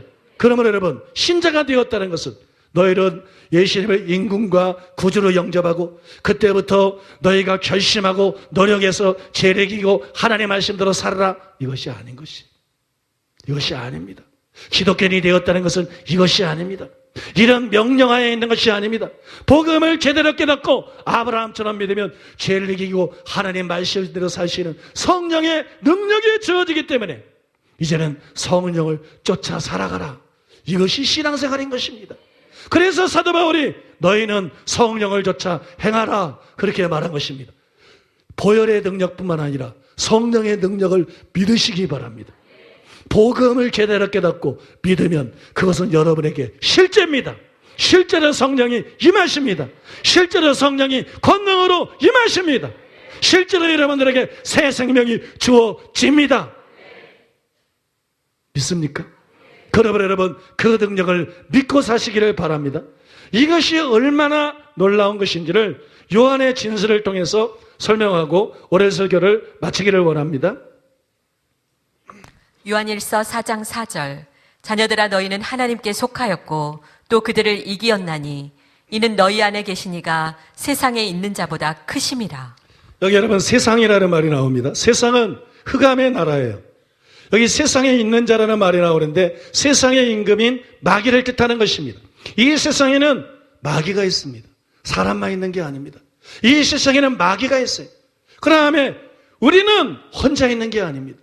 우리는 고아가 아닙니다. 신자를 성전이라 그럽니다. 왜냐하면 하나님이, 성령이 우리 안에 거하시기 때문이에요. 세상에는 마귀가 있습니다. 마귀가 세상을 장악하고 있습니다. 신자들 안에는 하나님이 계십니다. 신자들 안에는 성령님이 거하십니다. 마귀는 무슨 일을 하느냐? 마귀는 세상을 우리에게 강요합니다. 우리에게 세상을 본받으라 그럽니다. 우리에게 세상을 따라가라 그럽니다. 다른 목사들도 다 그러잖아. 다른 교회 다니는 사람도 다 그러잖아. 다른 사람들도 다 그렇게 살잖아. 너도 그렇게 살아. 힘들게 그러지 말고 너도 그렇게 살아. 우리를 하여금 여러분, 세상적이 되게 만들려는 것이 마귀입니다. 에베소서 2장 2절. 그때 너희는 그 가운데서 행하여 이 세상 풍조를 따르며 공중의 권세 잡은 자를 따랐으니 곧 지금 불순종의 아들들 가운데서 역사하는 영이라. 요한일서 2장 15절로 16절. 이 세상이나 세상에 있는 것들을 사랑하지 말라. 누구든지 세상을 사랑하면 아버지의 사랑이 그 안에 있지 아니하니 이는 세상에 있는 모든 것이 육신의 정욕과 안목의 정욕과 이생의 자랑이니 다 아버지께로부터 온 것이 아니요 세상으로부터 온 것이라. 여러분, 여기 말씀해 보면 이 세상 풍조라는 말이 나옵니다. 이 세상 풍조를 따르는데 그게 누구를 따른 거예요? 공중의 권세 잡은 자를 따르는 거예요. 공중의 권세 잡은 자. 지금 불순종 아들들 가운데 역사하는 영을 따른 겁니다. 바로 마귀를 따른 것입니다. 마귀를 따른 거예요. 이 세상 풍조를 따르는 것은. 왜냐하면 마귀는 이 세상을 본받게 합니다. 세상적이 되게 합니다. 세상을 따르게 만듭니다. 세상 풍조를 따르게 말합니다. 세상 풍조를 다리 말하면 육신의 정욕, 안목의 정욕, 이생의 자랑입니다. 세상에 있는 모든 것이 육신의 정욕과 안목의 정욕과 이생의 자랑이니 정치인들이 따르는 거 그거 아닙니까? 관공서 공무원들이 따르는 거 그거 아닙니까? 법관이 따르는 거 그거 아닙니까? 여러분, 국민들, 주민들이 따르는 거 그거 아닙니까?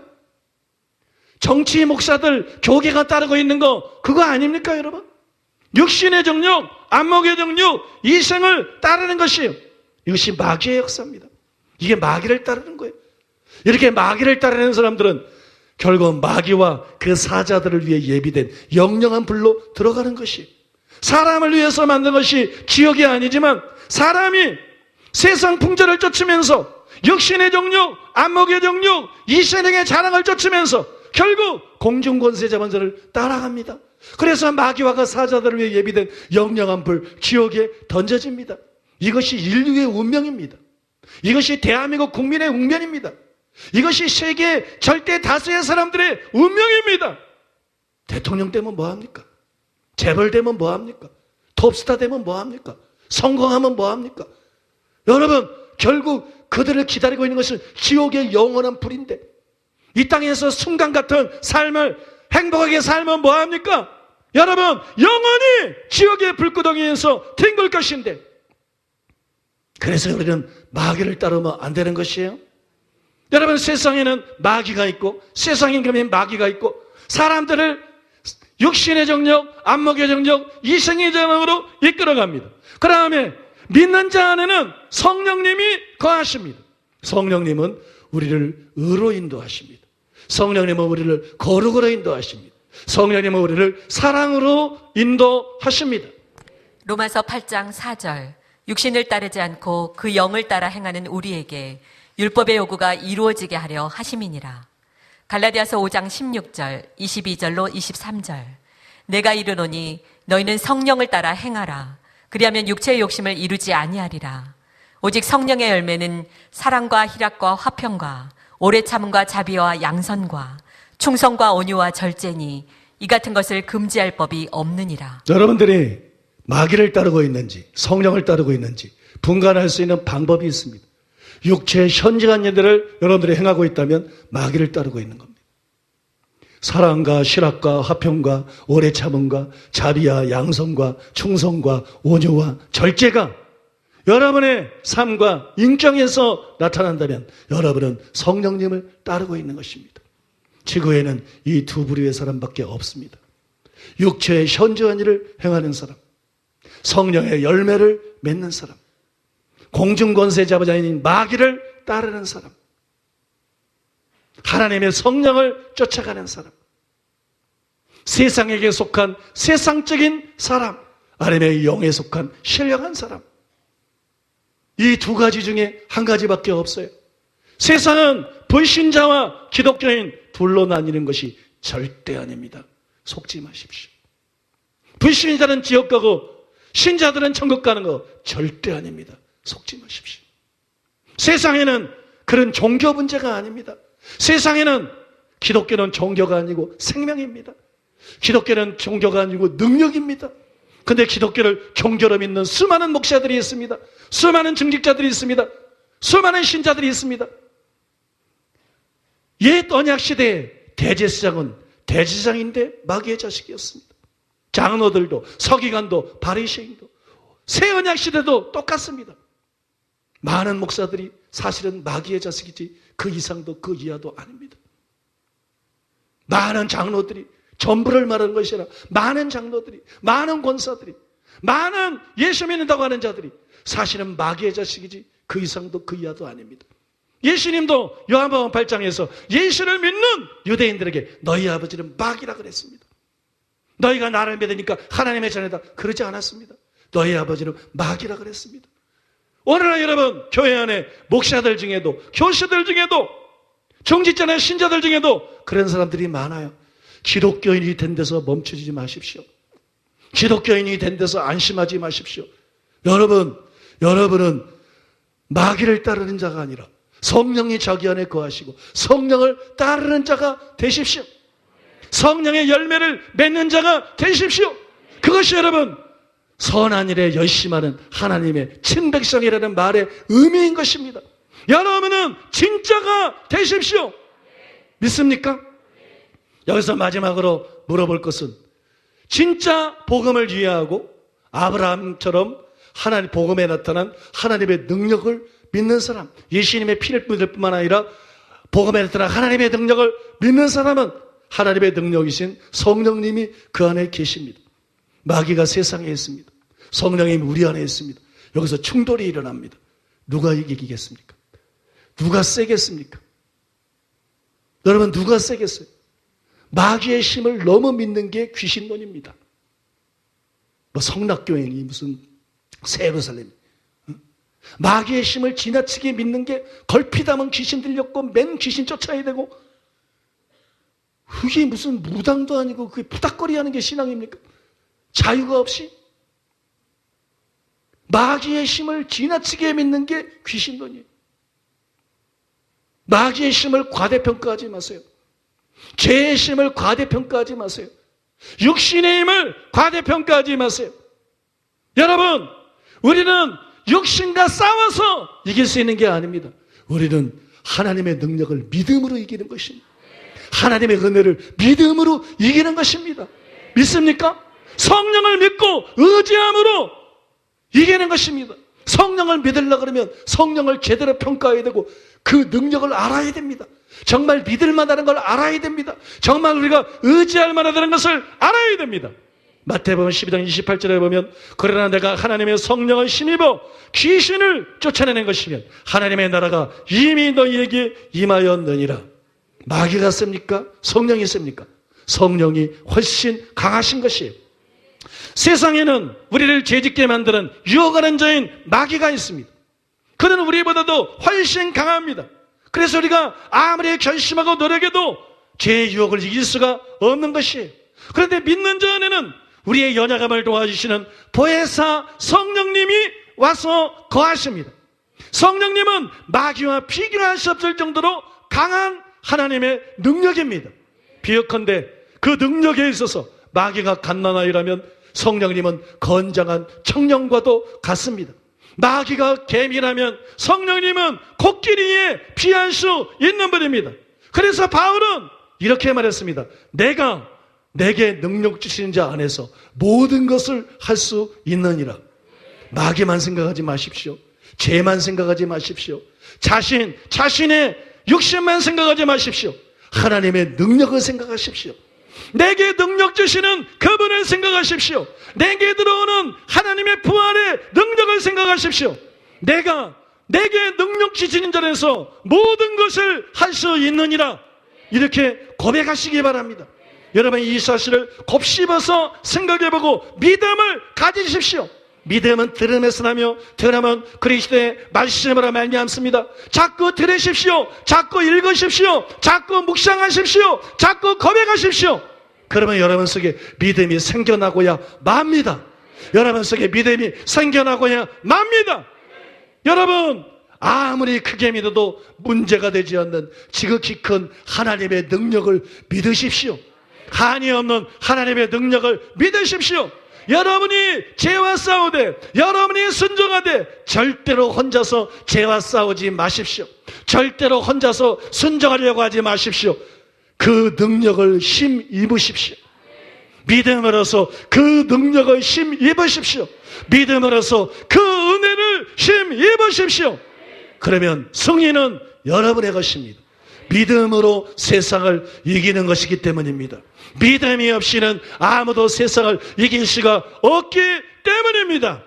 우리 이 말씀 가지고 7분간 믿음으로 고백도 하고 하나님께 감사도 하고 또 하나님의 은혜를 간구도 하고 기도하도록 하겠습니다. 7분간 통성으로 하나님 앞에 기도하겠습니다. 사랑하는 하나님, 오늘도 담임 목사님의 말씀을 통하여서 하나님 약속의 성령님에 대한 새로운 진리를 알게 하시니 주님 감사를 드립니다. 우리에게 하나님 공일님 11과 같은 복음을 자녀된 우리들에게 하나하나 풀어주시고 알게 하시고 믿게 하시고 역사하게 하시니 주님 감사를 드립니다. 이 진리의 말씀들로 인해서 우리가 죄에서 자유하게 되었고 이 진리의 말씀으로 인해서 죽어가던 우리의 영이 살아나게 되었습니다. 자녀된 우리를 사랑하시는 하나님의 은혜에 우리가 감사를 드립니다. 새 언약을 통해 진노의 자녀였던 우리를 하나님의 백성 되게 하시니 주님 감사를 드립니다. 내 안에 계신 이가 세상에 있는 이보다 크심이라. 주님, 우리가 이제 세상의 풍조를 따르지 않을 것입니다. 육신의 정욕, 안목의 정욕을 따르지 않을 것입니다. 내 안에 계신 우리 하나님, 우리 성령님께서 세상보다 크신 하나님, 우리 성령님께서 우리를 세상보다 크시게 하나님 아버지 그 세상의 모든 유혹과 죄된 모든 유혹에서 이기게 하실 것입니다. 하나님 아버지, 우리가 세상보다 크신 우리 하나님을 믿고 세상을 이길 것입니다. 이제 우리가 우리에게 능력 주시는 자 안에서 모든 것을 할 수 있습니다. 내게 능력 주시는 자가 하나님 내 안에 계시고 그 성령의 능력으로 인하여 하나님 우리가 모든 것을 할 수 있음을 우리가 고백합니다. 그 성령님을 인하여 세상에 있는 일을 우리가 이길 것입니다. 세상의 마귀들을 우리가 이겼습니다. 주님, 십자가에서 우리를 대신해 죽이신 우리 예수님의 보혈이 우리의 죄를 용서해 주시고 우리의 죄를 없이 하였음을 우리가 믿습니다. 무능한 예언약을 폐하시고 더 좋은 언약, 우리의 능력이 되시는 새 언약을 우리에게 주셨습니다. 우리의 죄를 덮을 수밖에 없는 짐승의 피에서 벗어나서 우리의 죄를 온전히 없앨 수 있는 하나님의 어린 양 우리 예수님의 피 안에 거하며 우리가 그것을 믿습니다. 십자가에서 흘리신 예수님의 피가 우리의 죄를 용서하여서 없애졌음을 우리가 믿습니다. 저주받을 죄인인 인류를 위해서 단번에 죽이신 우리 예수님, 단번에 죽이신 우리 예수님의 제사가 그 영원한 제사가 되어서 모든 인류의 죄를 용서하시고 없이 하시고 기억지 아니하시는 우리 하나님을 찬양합니다. 화목제물이 되신 어린 양 예수님의 보혈의 능력을 우리가 믿습니다. 우리로 하여금 죄를 용서하실 뿐만 아니라 우리의 양심을 깨끗하게 하심으로 죄를 이기게 하시는 어린 양의 피의 능력을 믿습니다. 참으로 어린 양 우리 예수님의 피가 우리를 자유케 함을 믿습니다. 어린 양의 피 안에 거하는 우리 하나님 아버지, 우리가 그 능력으로 죄를 이겼습니다. 죄에서 자유케 되었습니다. 주님, 우리가 보혈의 능력을 믿음으로 우리의 참소자를 이길 것입니다. 피를 없이 하시는, 죄를 없이 하시는 그 피의 공로를 믿고 마귀의 대적, 하나님 우리의 대적들을 하나님 우리가 이길 것입니다. 주님 하나님, 그리고 우리가 예수님의 십자가 죽음이 우리에게 약속하신 성령을 받게 하심을 우리가 믿습니다. 성령님께서 우리의 양심을 깨끗하게 하여서 죄인된 우리를 살리심을 믿고 또 믿습니다. 참으로 성령님은 우리의 양심을 깨끗게 하시는 분이십니다. 참으로 예수님의 십자가는 성령님이 우리에게 임하게 하는 통로가 되었음을 이제 우리가 압니다. 예수님께서 우리를 위해 십자가에 죽으시고 부활하심으로 성령님을 보내주신 우리 하나님, 새 언약을 우리에게 주신 우리 하나님, 참으로 감사를 드립니다. 내 영을 너희 속에 두어서 너희로 내 윤리를 행하게 하시겠다고 말씀하신 우리 하나님, 새 언약을 통해 우리에게 약속하신 성령님을 보내주시고 말씀대로 살 수 없는 저희에게 말씀대로 살 수 있는 능력을 주시니 주님 참으로 감사를 드립니다. 그 능력으로 우리 안에 거하시는 성령님을 우리가 찬양합니다. 이제 우리 안에 거하시는 성령으로 인해서 죄에서 자유하게 되었습니다. 이제 우리가 우리 안에 거하시는 성령으로 인해 말씀대로 살게 되었습니다. 말씀대로 살 수 없는 하나님 아버지, 우리가 이제 능력을 받았습니다. 하나님의 말씀에 순종하는 친백성이 되었습니다. 우리의 능력이 되시는 성령님, 우리 안에 거하시는 능력의 성령님, 우리를 죄에서 자유케 하시는 우리를 도와주시는 성령님, 감사드리고 찬양드리고 주님을 경배합니다. 우리 안에 거하시는 성령의 능력을 믿음으로 말미암아 우리가 이제 새로운 피조물이 되었고 우리가 이제 죄에서 자유케 되어서 말씀대로 사는 자가 되었습니다. 우리의 죄를 사하실 뿐 아니라 우리의 죄를 종결시키시는 성령님, 내 안에 거하시는 능력의 성령님을 믿습니다.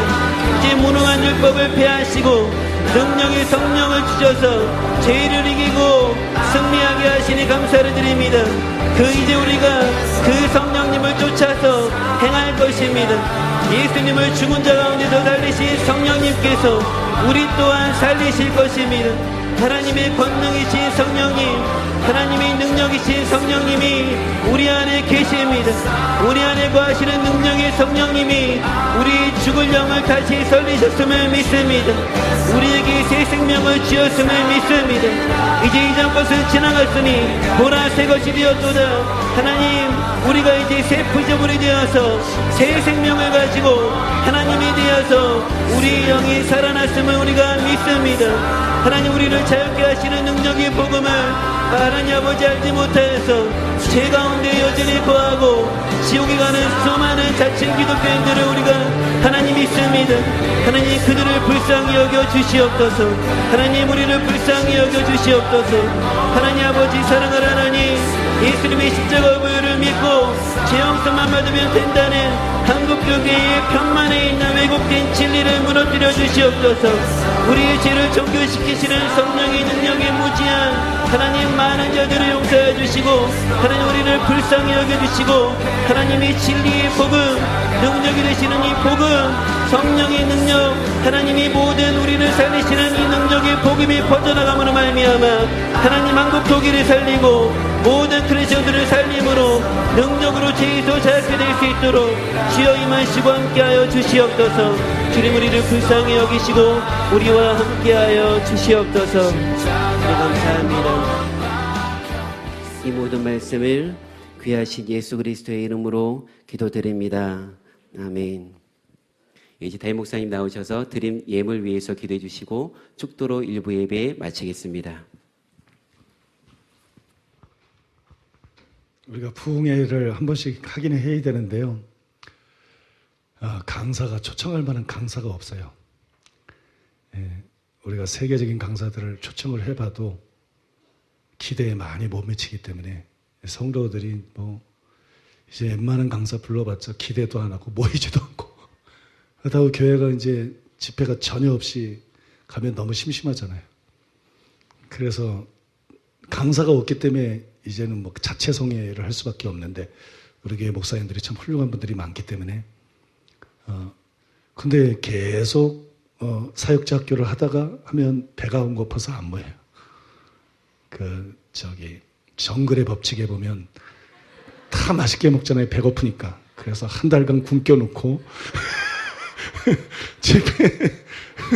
집회 오지 않을 수 없게 만들고 난 다음에 축제 분위기 속에서 잔치, 영적인 잔치를 하려고 그러니까, 여러분, 그래 귀한 걸 알죠. 그래서 여러분 열심히 참석하시기를 바랍니다. 적극적으로 기대하시고 참석해 주시기 바랍니다. 기도하겠습니다.